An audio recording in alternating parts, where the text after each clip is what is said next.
हाय दोस्तों, कैसे हैं आप सभी। मैं डॉक्टर अनव्यास फिर से अपने यूट्यूब चैनल पर आप सभी का स्वागत करता हूं और आशा करता हूं सभी ठीक है, मस्त है, एंजॉय कर रहे हैं।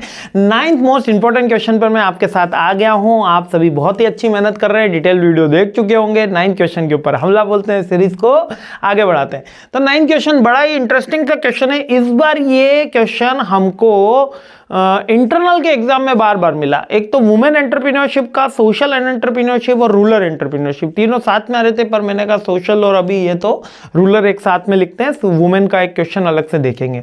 तो क्या पूछा गया कि सोशल एंटरप्रेन्योरशिप क्या होती है, इसके एडवांटेज डिसएडवांटेज बता दो। रूरल एंटरप्रेन्योरशिप क्या होती है, इसके एडवांटेज डिसएडवांटेज बता दो।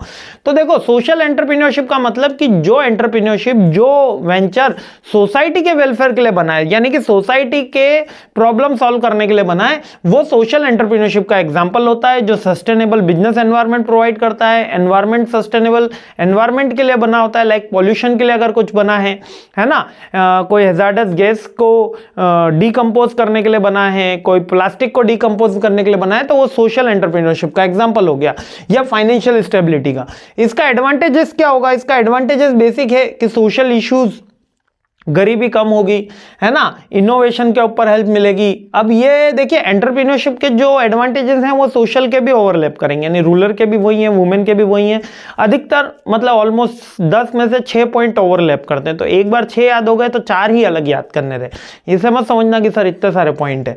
ठीक है, इनोवेशन में हेल्प मिलती है, कम्युनिटीज को एम्पावरमेंट करता है। जैसे कि अमूल क्या है, एक सोशल एम्पावरमेंट के लिए बनाई गई संस्था थी, जो किसानों को, मतलब कि जो दुग्ध पालन का कार्य करते थे, मिल्क प्रोडक्शन का काम करते थे, उन सबको हेल्प करके एक ऐसा इंस्टीट्यूट बनाया गया जो उनको एम्पावर कर सके।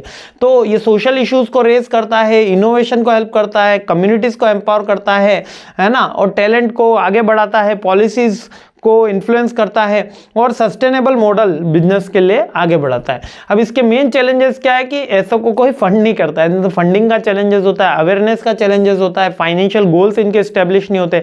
मुंबई के डब्बा वाला एसोसिएशन सोशल एंटरप्रेन्योरशिप में आते हैं। सस्टेनेबिलिटी, क्योंकि वो सोसाइटी के लिए वर्क कर रहे हैं। जो भी कोऑपरेटिव संस्थाएं हैं ना, वो सभी सोशल एंटरप्रेन्योरशिप के एग्जांपल अपन लिख सकते हैं। और ये चेंज नहीं कर सकते, क्यों? क्योंकि ये रिगिड होते हैं। इसमें जो संस्थाएं होती हैं वो बहुत सारे मेंबर्स से मिलकर जुड़ी हुई होती है। इसमें रूल्स पॉलिसी चेंज करना बहुत टफ होता है। ठीक है, आगे बढ़ते हैं। रूरल एंटरप्रेन्योरशिप, जो गांव की समस्याओं को ध्यान में रखने के, जो विलेज के प्रॉब्लम्स को सॉल्व करने के लिए बनी होती है, वो rural entrepreneurship activities undertaken in the rural area, और बेसिकली रूरल एरियाज में ही होती है ये। इसका एडवांटेजेस क्या होता है? पॉवर्टी कम करेगा, इंप्लॉयमेंट अपॉर्चुनिटी देगा, इकोनॉमिक डेवलपमेंट देगा, है ना, कल्चर को भी प्रिजर्व करके रखेगा, गवर्नमेंट को इंसेंटिव्स देती है, इसके अंदर सब्सिडीज, ग्रांट्स मिलती है, और इको फ्रेंडली प्रैक्टिसेस डेवलप होंगी। इसके अलावा चैलेंजेस क्या है? एक तो टेक्नोलॉजी इंफ्रास्ट्रक्चर का चैलेंज रहता है, इंग्लिश लैंग्वेज इश्यूज भी लिख सकते हैं, मार्केट का भी कंस्ट्रेंट रहता है, रिमोट एरिया में रहते हैं। इसके अलावा फाइनेंस भी एडिक्वेट होता नहीं है, किसान हमारे भाई बंधु इतने अमीर मिलते नहीं है। लो स्किल्स ऑफ एजुकेशन लेवल भी आप लिख सकते हो, क्योंकि लो स्किल यानी कि अंडर स्किल, जो उस टेक्नोलॉजिकल एडवांसमेंट चाहिए वहां नहीं मिल पाते, और एग्रीकल्चर पे इनकी डिपेंडेंसी बनी रहती है जब भी हम कोई रूरल एरिया के एंटरप्रेन्योरशिप की बात कर रहे हैं। ठीक है, क्लियर है? बहुत सिंपल सा एग्जांपल है। तो चलिए आगे बढ़ते हैं, 10th क्वेश्चन पर हमला बोलते हैं। जय हिंद।